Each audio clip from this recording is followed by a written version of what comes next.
It's a sad big breaking. నేపాల్ని ఆకస్మిక వరదలు ముంచెత్తాయి. భూకంపం తర్వాత ముఖ్యంగా ఉత్తర నేపాల్లో అపార నష్టం జరిగింది. ఇప్పటి వరకు 22 మృతదేహాలు లభ్యమయ్యాయి. రసువా జిల్లాలో పలు గ్రామాలు కొట్టుకుపోయాయి. వంతెనలు ధ్వంసమైపోయాయి. వరదల కారణంగా వేలాది మంది గల్లంతైపోయారు. 6,000 మంది గల్లంతైనట్టుగా తెలుస్తోంది. 384 మంది టూరిస్టులు గల్లంతయ్యారు.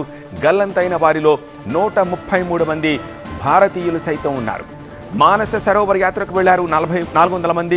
వాళ్ళంతా కూడా గల్లంతయ్యారు. వారిలో 31 మంది భారతీయులు సైతం ఉన్నారు. నేపాల్లో జల ప్రళయం తాలూకు దృశ్యాలు స్క్రీన్పై చూస్తున్నారు. నేపాల్ ప్రధాని బాలెన్ షాకు ప్రైమ్ మినిస్టర్ మోదీ ఫోన్ చేశారు. నేపాల్కు సహాయక సామాగ్రిని పంపిస్తామని భరోసా ఇచ్చారు. ఎయిర్ ఫోర్స్ విమానాలతో పాటు C-130 రవాణా విమానాల్లో రిలీఫ్ మెటీరియల్ని పంపిస్తున్నారు. నేపాల్ చైనా సరిహద్దు ప్రాంతాల్లో ఎక్కువగా డ్యామేజ్ జరిగింది. రసువా దగ్గర బోటేకోషి నదికి సునామీలాగా వరద ఉధృతి వచ్చింది. జనం ప్రాణభయంతో పరుగులు పెట్టిన దృశ్యాలు సీసీటీవీలో రికార్డ్ అయ్యాయి. భారీ భవనాలు వరదల్లో పేక మేడల్లా కొట్టుకుపోయాయి. టూరిస్టుల వాహనాలన్నీ కూడా వరదలో బోట్లైపోయి కొట్టుకుపోయాయి. నేపాల్ చైనా సరిహద్దులో ఉన్న ఫ్రెండ్షిప్ బ్రిడ్జ్, 6 అంతస్తుల కస్టమ్స్ ఆఫీసు అంతా చూస్తూ ఉండగానే కొట్టుకుపోయాయి. గీలోంగ్ పోర్ట్లాండ్ క్రాసింగ్ దగ్గర భవనాలు నేలమట్టమయ్యాయి. 4 జిల్లాల్లో పరిస్థితి దారుణంగా ఉంది. 12 హైడ్రో ఎలక్ట్రిక్ ప్లాంట్లు కూడా కొట్టుకుపోయాయి. ప్లాంట్ దగ్గర పనిచేస్తా ఉన్న 15 మంది గల్లంతయ్యారు. బోటేకోషి నది ప్రమాద స్థాయిని దాటి ప్రవహిస్తోంది. రసువాలో 384 మంది టూరిస్టులు గల్లంతయ్యారు. వాళ్లను కాపాడడానికి సహాయక చర్యలు కొనసాగుతున్నాయి. గల్లంతైన పర్యాటకుల్లో 311 మంది విదేశీయులున్నారు. రసువాతో పాటు నుసువాకోటు, దాదీడ్ జిల్లాలు వరద గుప్పెట్లో ఉన్నాయి. టిబెట్లో మంచు పర్వతాలు కరగడంతో ఆకస్మిక వరదలు వచ్చినట్టుగా అధికారులు గుర్తించారు. నేపాల్ సైన్యం వెంటనే సహాయక చర్యలు చేపట్టింది. వరద నీటిలో పలు వాహనాలు కొట్టుకుపోయాయి. వరదల కారణంగా కొత్తగా నిర్మించిన వంతెన సైతం కొట్టుకుపోయింది. 12 హెలికాప్టర్లతోటి అధికారులు సహాయక చర్యలు చేపట్టారు. వరదల కారణంగా ఇప్పటి వరకు 8 మంది చనిపోయినట్టు ప్రకటించారు. మృతుల సంఖ్య మరింత పెరిగే అవకాశం ఉంది. నేపాల్లో ఆకస్మిక వరదల కారణంగా బీహార్లోని సరిహద్దు జిల్లాల్లో కూడా హై అలర్ట్ ప్రకటించారు. 6 జిల్లాల ప్రజలు అప్రమత్తంగా ఉండాలని సూచించారు. వరదల కారణంగా నేపాల్లో పలు చోట్ల కరెంటు సరఫరా నిలిచిపోయింది. ఇప్పటి వరకు 22 మృతదేహాలను అధికారులు స్వాధీనం చేసుకున్నారు. నేపాల్ కేబినెట్ అత్యవసరంగా భేటీ అయింది. వరద బాధితులను ఆదుకోవడానికి అన్ని చర్యలు తీసుకుంటున్నట్టుగా ప్రకటించింది. సహాయక శిబిరాలను వెంటనే ఏర్పాటు చేయాలని ఆదేశాలు జారీ అయ్యాయి. బీహార్ సీఎం సమ్రాట్ చౌదరితో కేంద్ర హోంశాఖ మంత్రి అమిత్ షా ఫోన్లో మాట్లాడారు. వరదలపై అప్రమత్తంగా ఉండాలని సూచించారు. కొన్ని ప్రాంతాలకు NDRF బృందాలను తరలించారు. అసలు ఈ వరదకు కారణం ఏమిటో ఒక్కసారి చూద్దాం. మనం ఈ మ్యాప్ ద్వారా దీన్ని క్లియర్గా అర్థం చేసుకోవచ్చు.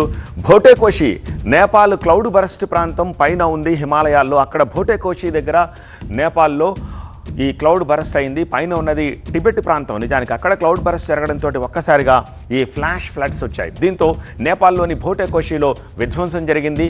నేపాల్లోని అనేక వంతెనలు తెగిపోయాయి. ముఖ్యంగా ఈ ప్రాంతాల్లో అన్ని చోట్ల కూడా హైడ్రల్ పవర్ ఉంటాయి కాబట్టి ఆ పవర్ స్టేషన్స్, బ్రిడ్జ్లు ఇవన్నీ కూడా కొట్టుకుపోయాయి. త్రిశూల్ నదిపై జరిగిన విధ్వంసం గురించి చెప్పాలి. త్రిశూల్ నదిపై జరిగిన విధ్వంసం వర్ణనాతీతం. వేలాది మంది ఈ వరదల్లో గల్లంతైపోయారు. తేరుకుని రియలైజ్ అయ్యి అక్కడి నుంచి పారిపోయే లోపే వాళ్ళని ఫ్లాష్ ఫ్లడ్స్ మింగేశాయి. నేపాల్లో నారాయణఘాట్లో కూడా త్రిశూల్ నుంచి కిందకు వచ్చిన తర్వాత నారాయణఘడ్లో కూడా ఈ విధ్వంసం కనిపించింది. ఇక నేపాల్ బీహార్ బోర్డర్లో ఉన్న వాల్మీకి నగర్కు ప్రమాదం పొంచి ఉంది. ఇప్పటికే అక్కడ వరద ఏరులై పారుతోంది. బీహార్ బోర్డర్ నుంచి అది ఒక 170 కిలోమీటర్లు పరిధి వరకు ఈ ప్రమాదం పొంచి ఉన్న నేపథ్యంలో కేంద్ర హోంశాఖ ఈవెన్ బీహార్ గవర్నమెంట్ని అప్రమత్తం చేసింది.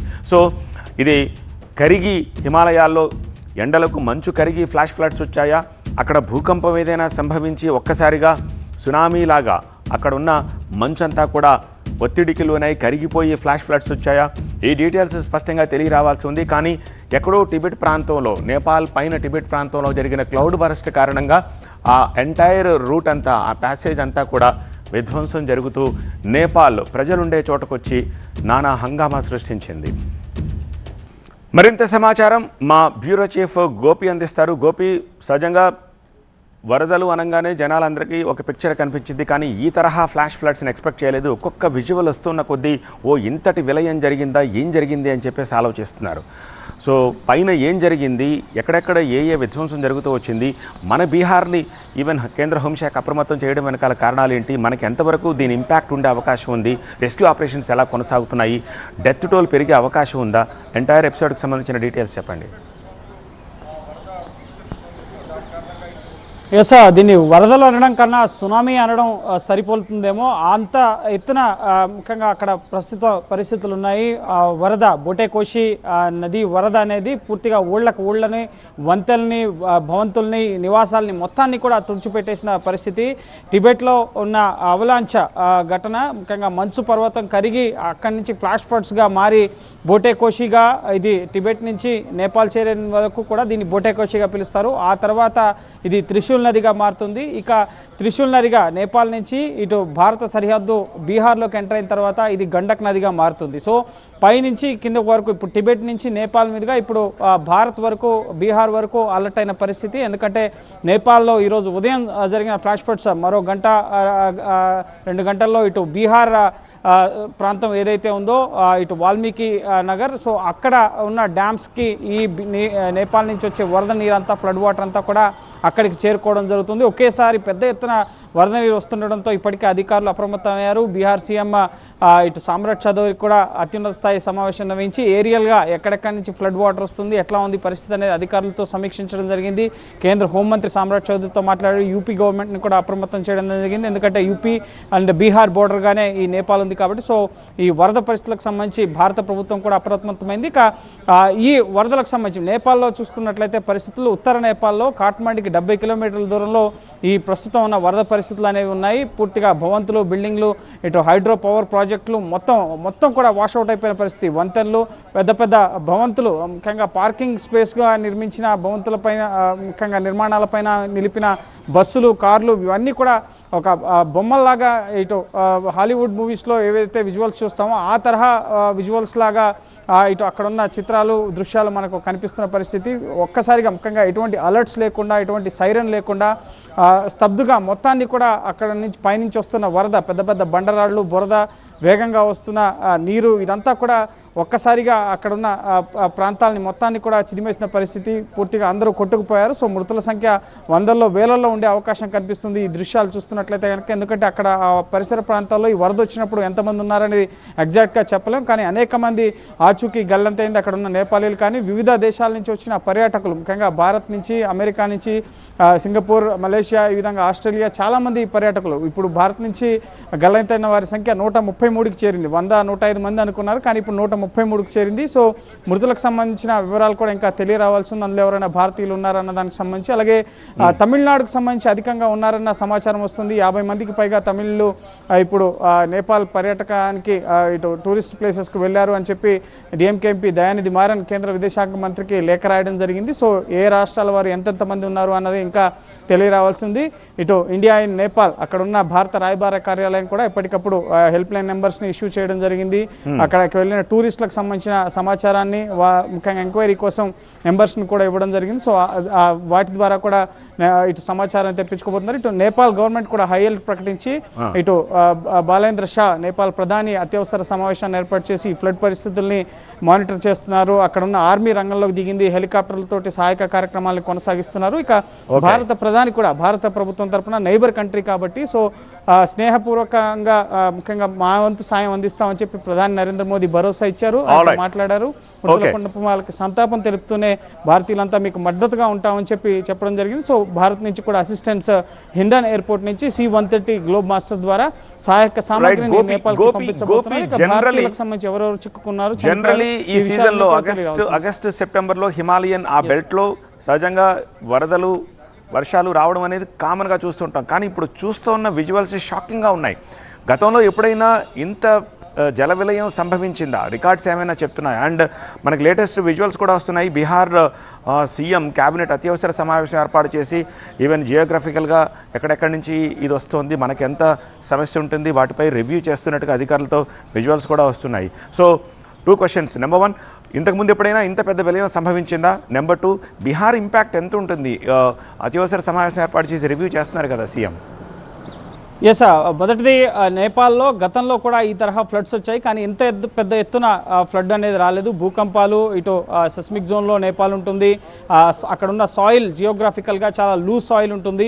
సో ముఖ్యంగా ఈ టిబెట్ ప్రాంతంలో వచ్చిన ఈ అవలాంచ్ భూకంపం వచ్చి, భూకంపం ద్వారా ఒక పెద్ద మంచు పర్వతం విరిగి ఇంత పెద్ద ఎత్తున ఈ వరద నీరంతా కూడా బోటేకోషి నది ద్వారా ఫ్లాష్ ఫ్లడ్గా రావడానికి కారణంగా చెప్తున్నారు. దీనికి సంబంధించి శాటిలైట్ ఆధారంగా ఆ సమయంలో ఏం జరిగింది అన్నది పూర్తిగా తెలుసుకునే ప్రయత్నం జియోగ్రాఫికల్గా అమెరికా అలాగే చైనా ఇటువంటి దేశాల సహాయాన్ని ప్రస్తుతం నేపాల్ కోరుతుంది. భారత్ను కూడా అడిగింది అసలు ఏ విధంగా ఈ ఫ్లడ్ సంభవించింది, ఎందుకు ఇంత పెద్ద మొత్తంలో ఇంత వరద ఒకేసారి ఉత్తర నేపాల్ని ముంచెత్తింది అనే దానికి సంబంధించిన సమాచారాన్ని నేపాల్ ప్రభుత్వం కూడా సేకరించే పనిలో ఉంది. సో గతంలో భూకంపాలు 2017లో చూసాం, వేలాది మంది, వందలాది మంది అక్కడ చనిపోయిన పరిస్థితి.